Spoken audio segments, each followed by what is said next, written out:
portrayed here. But the yellow rose tree replied that my roses are yellowed and yellow as the hair of the mermaid who sit upon amber throne. Here, every flowers like white rose, yellow rose, and finally red rose.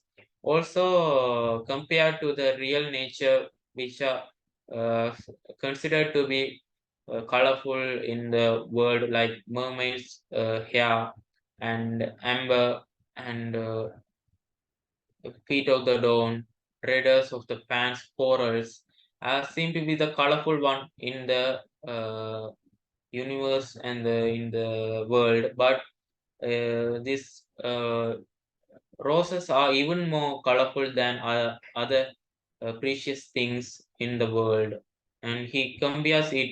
The narrator vividly visualize the roses in this prose in a good manner. Then finally, the Nightingale found the red rose tree and asked him for a red rose, but unfortunately, he couldn't produce a red rose because due to the winter season, the chill winter has chilled my veins, and the frost has nipped my wits, and the storm had broken my ears. All this are indication of the inability of producing a red rose for the nightingale is clearly portrayed. Here also the reader can witness at the starting of the poem for Frost, the professor's daughter's condition to bring a red rose might be trick, a tricky way to punish the young students because he might know that in the winter season there couldn't be a red rose all over the village. It'd be a rare one. So he, she asked the young students to grow a rare red rose for him to dance. He alternately she might think that he will not bring her a red rose, so she will neglect him without dancing with her. So as uh, she might also think like this in an extraordinary way to avoid the contact of the young students. He indirectly tells that I couldn't dance, can't dance with you in the ball of the prince at tonight. But he thinks that the emotions of the young students might be broken at the moment. So by a unfillable, fulfillable um, comment, he refuses the uh, proposal of the young students to towards his love is clearly portrayed in these lines. As the winter has chilled, the setting of the frost is clearly mentions. The season winter is it's a very hard season to the plants and all living creatures we know as we know. So the finally the red rose couldn't enable able to produce the red rose. So but the Nightingale says that is there any other way to produce a red rose? But the tree said it is so terrible that I dare not to tell you. But the Nightingale is so curious and active to he is even ready to give her life to the true love. Here, the Nightingale's character is portrayed as a bird which can sacrifice his own life for true love.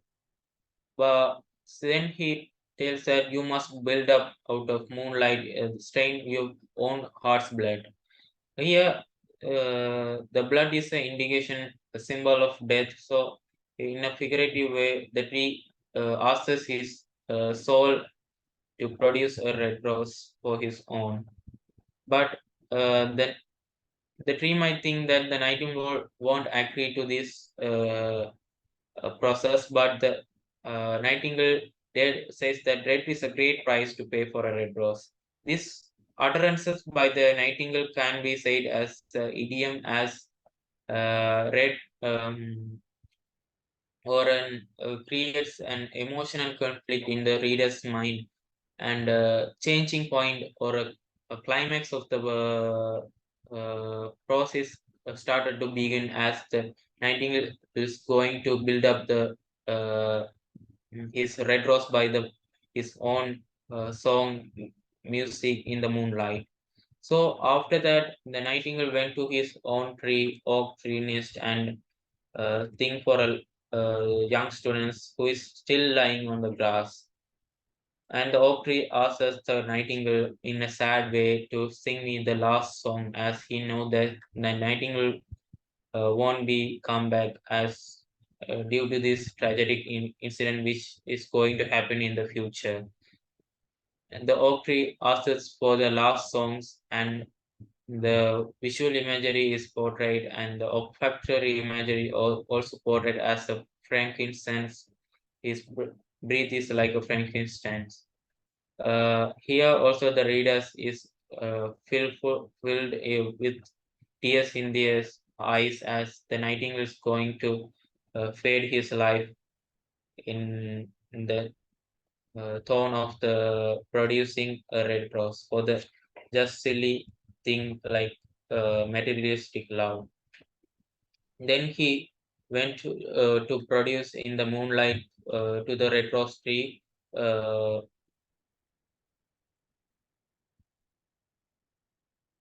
and he uh, uh, pressed his throne into the veins of the red rose and started to produce a red rose. The little by step of producing a red rose is clearly portrayed to understand the readers the continued process of the making a red rose creates a sorrowful pain to the nightingale as a little bird it couldn't not bear the single pain which uh, being thrown into the heart is a very painful incident, but the nightingale sacrifices his life and the pain just for a red rose to fulfill the need of the young students. And after that, the painful process of breaking the red rose, the red rose tree answers that the roses has fulfilled, but the finally, the nightingale pressed closer against the thorn, and louder grew his song, and all the readers are filled in curiosity. Is that nightingale uh, dead? And the night tree said, uh, the red rose has finished, but the nightingale doesn't seem to be. Uh, replying to his utterances as he is lying on the deep brown grass in as death. After that, uh, and then young students got up from the grass in a noon. Usually, the young students' characteristic is portrayed as he got up in the noon time. Usually, people doesn't got up in the lazy people always get up at noon. So the young students emphasizes as a lazy person who doesn't care about his loved one or other people, just concerned about his studies, theoretical, philosophy one. Uh, Then he started to look out of the window. He's very pleased to see a red rose. He thinks that it is a luck. In his theoretical way, in a philosophy, when an incident is happened, fortunately, he thinks that it is a lucky one. But he doesn't know the sacrifice of the nightingale to produce a red rose in a painful way. He ran to the professor's daughter with the roses in the hands, and the professor's daughter sitting in the door, winding blue skills on the reel, and the little dog is lying on the feet. Here, the uh, he come to the polling action as after the climax of the producing a red rose, that Young students started to run to the professor's daughter to give the red rose to dance with her in the ball of the prince and to night. After that, but unfortunately, the professor's daughter rejected his proposal to dance with him, and he said that I am afraid you will not go with my dresses. Here, the real nature of the professor's daughter is revealed in these lines, as he only thinks about the materials, not the true love or the sacrifice of the Nightingale or the emotions of the young students. In an extraordinary manner, the professor's daughter, who is concerned about the materialism, and the young student who is a foolish guy who couldn't find the tricky manner of the professor's daughter and fall in love with her just by his appearance. But after that, the heartbroken young students went to his home and just started to read his books as studying metaphysics and philosophy.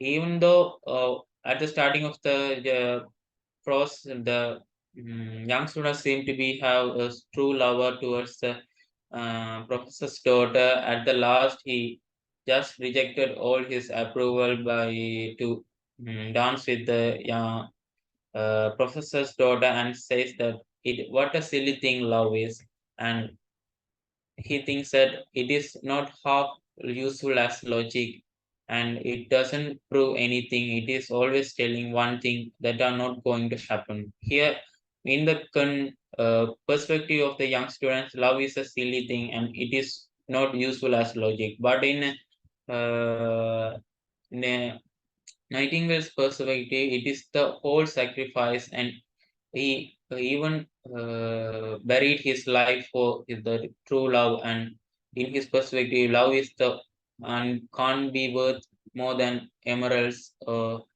other jewels. Here, the themes of the poems can be seen as materialism versus true love, man versus nature, um, theme of appearance versus reality, and appearance versus experience can be seen as the main theme of the prose, which clearly teaches us a moral code, which should not judge a person by the out appearance. We It can be seen as a moral and uh, theme of true love and what true love means and how materialism ruins people at the ending in a harsh manner are revealed in this prose in a deep manner. Thank you for hearing.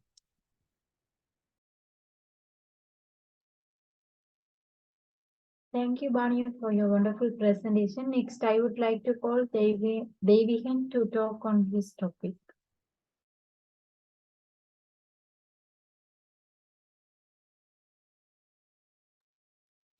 Good evening, everybody. Now I'm going to talk on the topic on the poem of War is Kind.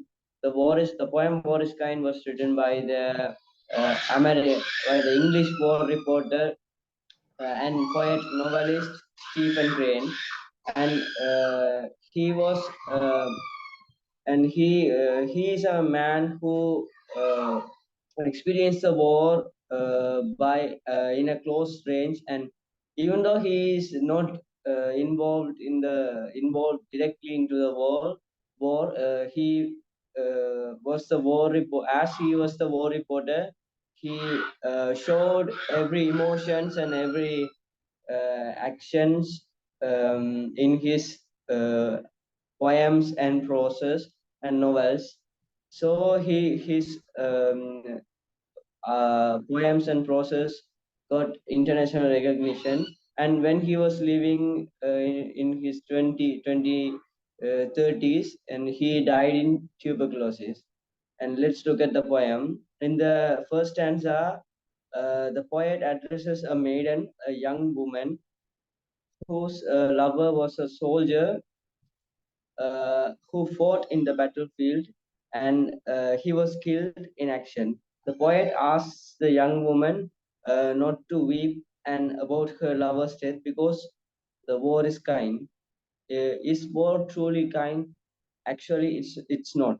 Therefore, this line can be analyzed as an ironic and oxymoronic remark.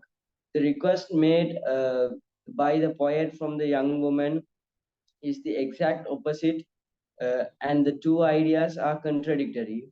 In addition to this, it's ironic and oxymoronic fact.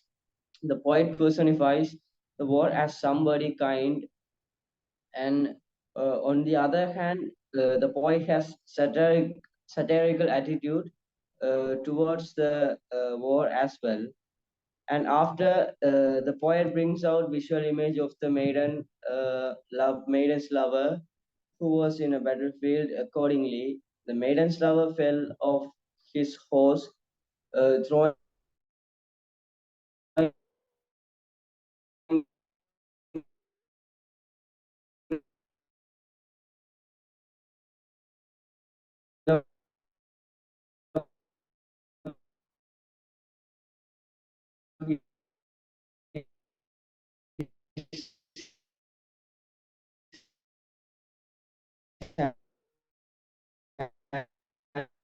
and then the fright, so as to emphasize the war is really unkind, depressing, and cruel.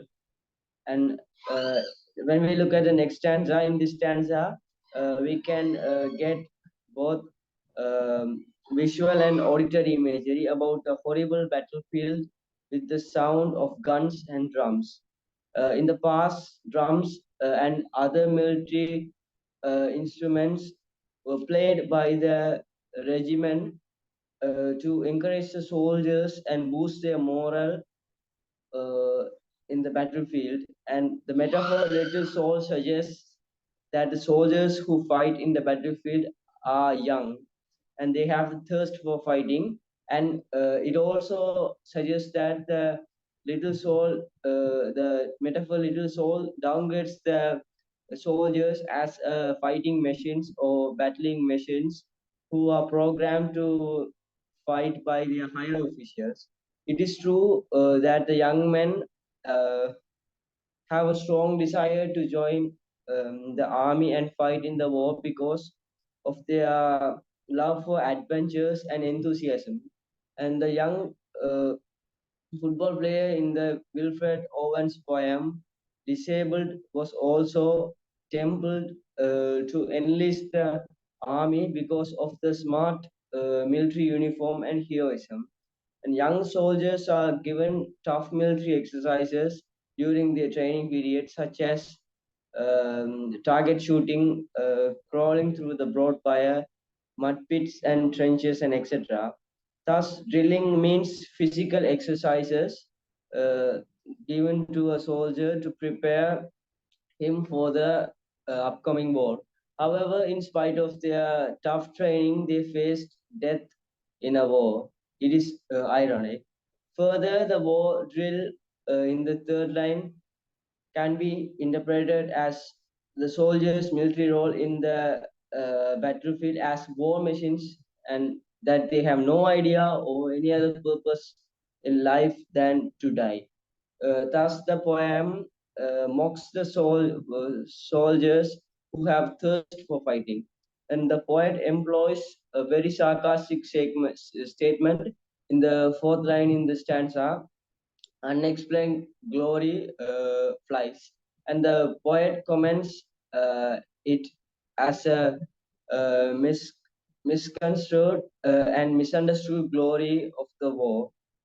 Soldiers are always motivated and told them that they will definitely achieve the glory, dignity, and honor if they fight and die for the country. But it is not always correct, and the utterance glory fly suggests that the victory uh, the victory flies over the heads of the soldiers. And the when we look at more,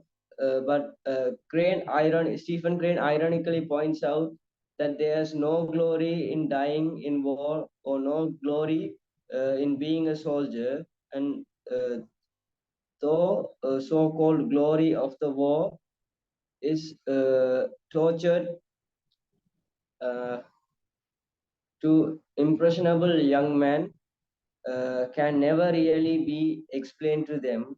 Since it does not exist, the poet says that uh, the it flies above, and their poor power, and he also understands the uh, inability of the soldiers, uh, inability of the soldiers to understand the real meaning, which is they can't always achieve glory, and they are motivated to do in a wrong way.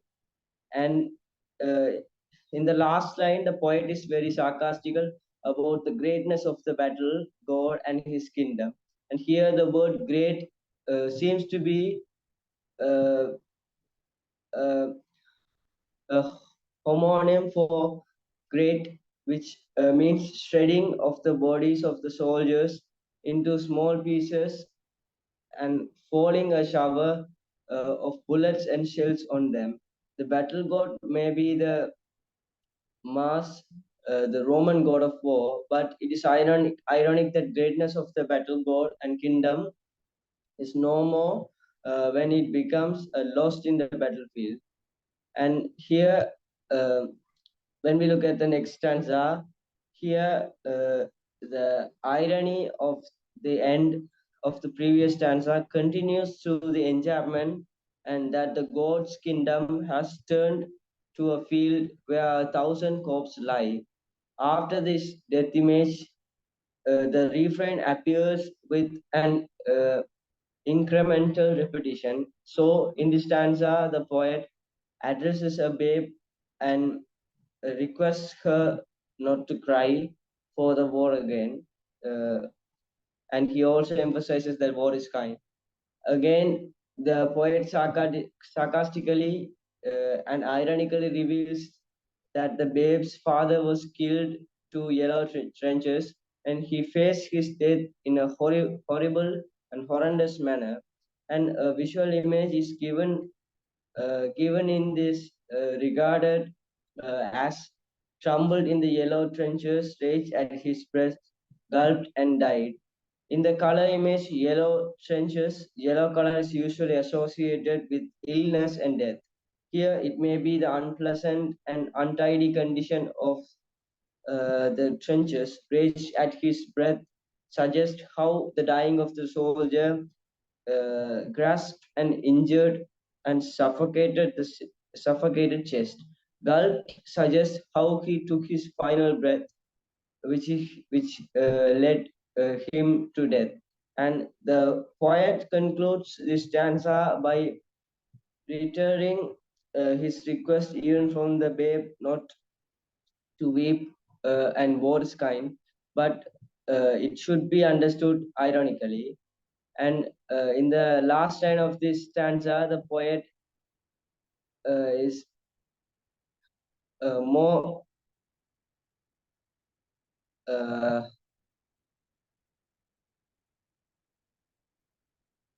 and he also and when we look at the next stanza begins with a visual image that the regiment's flag with the emblem and the an eagle in the red and gold color swiftly blazing in the sky.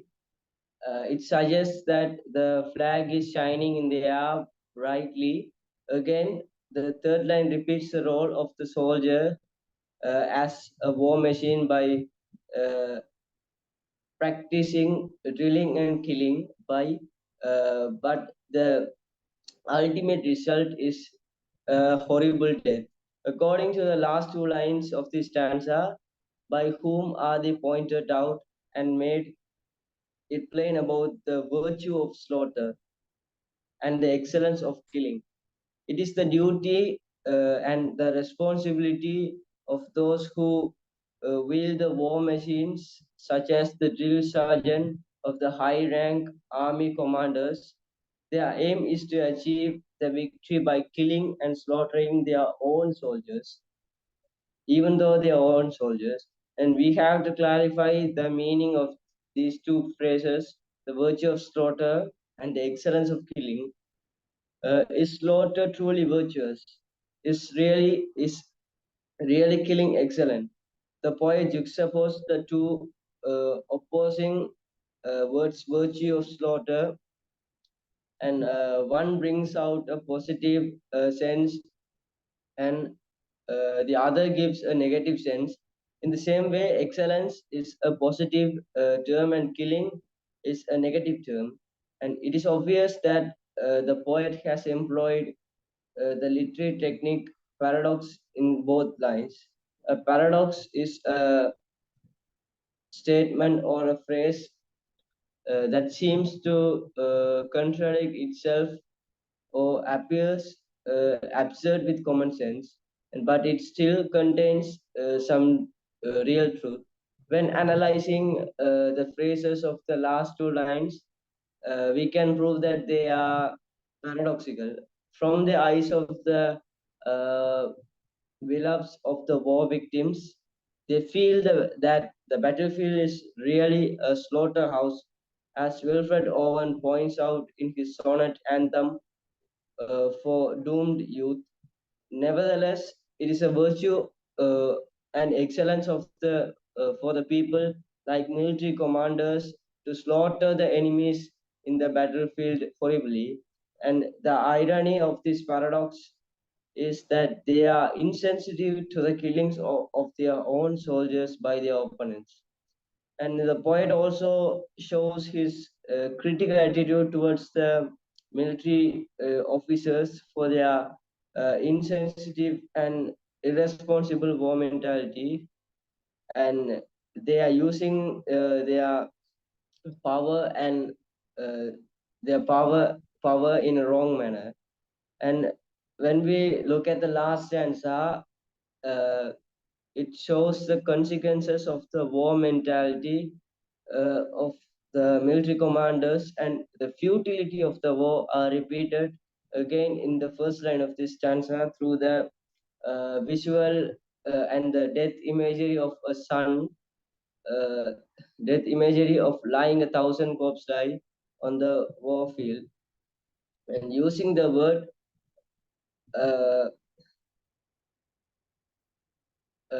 using the word corpse instead of bodies is a way of dehumanizing them, and they weren't treated like human beings, and this is a correct word to replace the uh, bird bodies, and they were just pieces of bones scattered in the game of war. And it also mirrors them that the military commanders are and rulers of war meant of war mentality and ambition. However, the poet addresses a mother in this line who lost her son in the war, and the simile in this line, mother whose heart is humble as a button on the bright, splendid shroud of your son. And this implies the mother's emotional breakdown due to her son's bereavement, and uh, we got the image of the mother standing over the son's dead body, helpless, which is which is which body is covered by a bright white shroud, and it may be splendid because it is an ornamental military shroud. Again, it is ironic that the bright splendid shroud gives the glory for the death of the soldiers, and but it is an uh, irreparable loss for his mother. And uh, once a person is died, he will never come back. And but uh, but it is ironic that the commanders and higher officials doesn't care about it. And it is clear that the mother is watching quietly and humbly at the son's dead body without making a fuss over the occasion. And Crane very clearly points out that the glory of uh, war and the honor of battle are not worth much to a mother. The life of the son is worth much more than the glory of a war to a mother. And the bereavement of a beloved son has made her motionless, but physically and mentally, both physically and mentally. And so she looks humble without being over sentimental and emotionless, and she bears up the situation like a button remaining on a shirt in a quiet mode. Uh, a shirt, button of the shirt um will contain and it also will contain some pressure, and it also has a limit. When it crosses its limit, the button breaks and shreds away. And the mother's mentality is just like that. She is not showing her emotions, and she is being motionless by uh, by the death of the son, and she's very much shocked. And thus the simile humble as button emphasizes the horror and pity of the war. And in the end of the stanza, and the poet repeats the chant, "Do not weep, war is kind," and brings out irony and sarcasm. And there's something different in the end of the quatrain, because it ends up in an exclamation mark, and the use of exclamation mark is usually expresses one's shock, protest and inhumanity, uh, and disbelief about something. And the poet may be frustrated because no one realizes the reality of horror, futility, and inhumanity of the war. Or else the poet may use the exclamation mark ironically to bring out the exact opposite of the exclamation mark. And however, the